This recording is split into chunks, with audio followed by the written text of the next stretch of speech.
transforming bracket! What's going on, everyone? So welcome to my latest video. This is, of course, my review for the 2021 science fiction movie, The Matrix Resurrections. And I'm once again joined by Sergey of SkynetGen. How's it going, guys? Once again, we've previously reviewed Nightmare Alley, and then, I forget off the top of my head the other one. Oh, House of Gucci. Yeah. Matrix Resurrections, though. Sergey, I guess I'll let you talk about it first in terms of what's your relationship with the previous three movies, just to give the audience a little bit of background. I really like the first one. I have my issues with the characters and just like exposition, I think, is definitely an issue.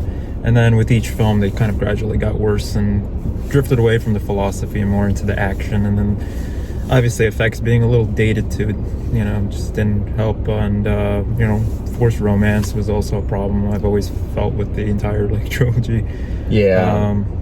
So expectations were really low. Like, I know a lot of people were excited for this film, but nah, not me. I honestly would have to say that I agree with you. I mean, I also have my issues with the first one. I enjoy the first one. I do look at it as, like, you know, a revolution in terms of like the technical aspects. But it's one of those science fiction movies that a lot of times when I'm watching it, the exposition just sticks out like a sore thumb. The second one, I remember the highway chase. I've only seen it once. I remember the highway chase, but everything else just white noise. And then the third one, I just remember Neo fighting a bunch of Mr. Smiths. That's it. And I saw the sequels like 3 or 4 years ago. I wasn't that excited for this movie either, honestly, Sergey. I just rewatched the third one today, and yeah, I remember it for now, but we'll see what happens in like a week or so. Probably not. Like, nothing really stands out about that. No, not at all. And honestly, Matrix Resurrections, I didn't see the second trailer, but I did see the first one, and I was like, I mean, I'm gonna watch it, but I don't know what this is. And I guess I'll start off first. I was personally pleasantly surprised by this movie. I actually quite enjoyed it. I was not expecting it to be very meta. Like, yeah, definitely. It was hilarious. Yeah, I was cracking up a few times. Yeah, definitely. Yes. The first act, I think you and I both agreed, is probably the film's strongest suit. Definitely. The second act, I thought, way too much exposition, really sticks out, which I guess is a trademark of this franchise. Yeah, I'm like, here they go, back to their old routine. I'm like, well, maybe they'll save it towards the end, you know. And I did think the third act, I did think that it picked up a bit, and I thought that it was a bit more action heavy, and I thought that the action was actually pretty nifty. Like, a lot of it did seem in camera. Don't get me wrong, there was some that was obvious in terms of it not being in camera, but there was a surprising amount of in-camera action that I liked. I liked the score. I thought the cinematography was pretty good for the most part. Yeah, I like the score too. Yes, I think the score will definitely be something that I listen to probably on the way home, honestly. The cinematography I liked, although I will say that kind of meshes with the action choreography, and some of the action I thought was a little too uptight in terms of being too close, and then a little too shaky. In the beginning, yeah, it was a little messy. Yes, but I mentioned some positives. I'll let you talk about it a little bit, Sergey, now. Yeah, like you said, the score was pretty good. I like for once that their people actually are not so monotone and robotic in this one. Like, a little more chemistry. What else was there? Yeah, I like you said, the humor I was not expecting at all, and it was like refreshing to kind of just be like, oh, in on it with them. Kind of. Yeah, or it's like, oh wow, they actually have a sense of humor, and like going back to what you said, I mean, the monotone nature, that was something you didn't really experience here. Like, there was actually things that happened where it was like, oh, I kind of actually care about this somewhat, you know? Yeah, like, and they try to expand the lore, the philosophy a little bit more, and it's not just like heavily focused on just the action, which, I mean, eventually it does, but the action was pretty creative, I thought. Like, no spoilers, obviously, but I really liked the scene of, I guess I'm going to try to be vague here, but when people are falling out windows, which in context sounds terrible to say, but if you've seen the movie, you know what I'm talking about. I thought that scene was very innovative. I thought it was really visually, I'm just going to stop now because this sounds even worse the more I'm saying this. If you've seen the movie, you know what I'm saying. But I also liked Keanu Reeves. I thought he was enjoyable. I liked the production design. The costume design, as always, is, you know, obviously visually interesting.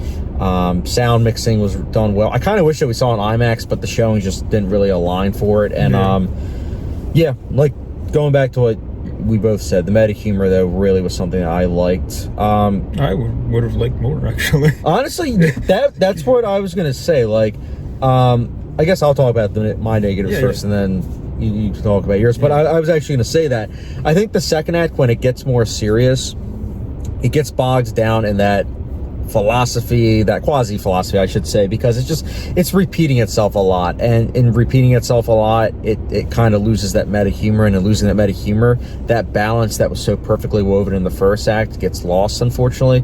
But it picks itself up in the third act. It still doesn't have really as much that meta humor, but it kind of picks it up with action that I thought was visually interesting. But I would say that the length, I kind of felt it a little bit, like I said, in that second act. That's where most of my issues are.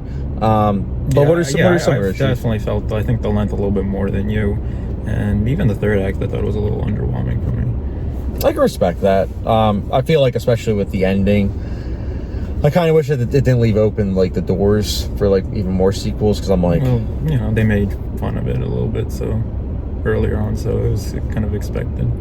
That's true. Did you have any other issues, like besides? I know you said the length. I still don't buy the chemistry between Trinity and like Neo. I don't think they work as a pair. But that's fair. And then given the story of like what's the whole point of it, the movie. I'm not gonna make money, sir. Well, besides that, like, I'm not gonna spoil anything, but just like. Yeah, the overall mission of what they're supposed to do, like the mission. Again, no spoilers. Obviously, it's no spoiler review, but I think that the mission overall is to kind of give that feeling of pretty much an extension of like the first one, but it also has something for everyone. I feel like for the people, I know you and I don't like the sequels, but I feel like it kind of has it where it's like the sequels. If you liked those, it does have things in this that you can appreciate. Yeah, there's some callback. Yeah. But that's the other thing. Like, I'm usually, this year especially, I've not been a fan of like those nostalgia-fueled kind of movies. But I feel like this kind of earns its status because it's poking fun of that whole culture. And I don't know, it's something I liked. But I do think that in order to complete that poking fun of and that meta nature, the ending shouldn't have opened the doors for a sequel. It should have been able to be on its own. But alas, here we go. Now, what did you think about? I mean, it's already known that Morpheus is not really in this movie. Yeah. So what did you think about the sort of recasting, or whatever you want to call that? I liked it because it brought up a lot of humorous moments, I thought. But I think that, and this is something you and I have talked about in terms of like a lot of other movies, the rewatchability factor, that's what I'm kind of curious about. Once the humor wanes off, I'm kind of curious if like that's something that's going to be an issue. It might wane off by the next watch. It could. I mean, for now, I would say I enjoyed that, but don't hold me to it. I would say for now. What did you feel about it? About the humor, or well, Morpheus? like the Morpheus, like well, that. They did it in the third movie when they recast the Oracle. Yeah, that's a good point. I forgot about that. So, they did, yeah. But you know, they can get away with it, but saying it's not a recasting. It's just, you know, like they just appear visually different because, you know, their code was rewritten or something, you know. That's true. I mean, I'll give it that. It at least can do that. But I guess also, okay. I don't know did they CGI like what's his name, Neo's beard off or something? Because I don't know if he like actually. I don't think he was shaving for this role. I think what they probably did was they probably used the same technology that they used for like de-aging. They probably like removed it in like post-production. Yeah, that's what I would say. I don't know though. That's a good question. It was something I kind of thought about, but I tried to keep it in the back of my mind because I think that's like one of the things that kind of took me out of it. I'm like, oh my gosh, it's a freaking John Wick in a freaking Matrix movie. Come on, just shave, man. Cut your hair. And it happens, but I don't think he actually did it.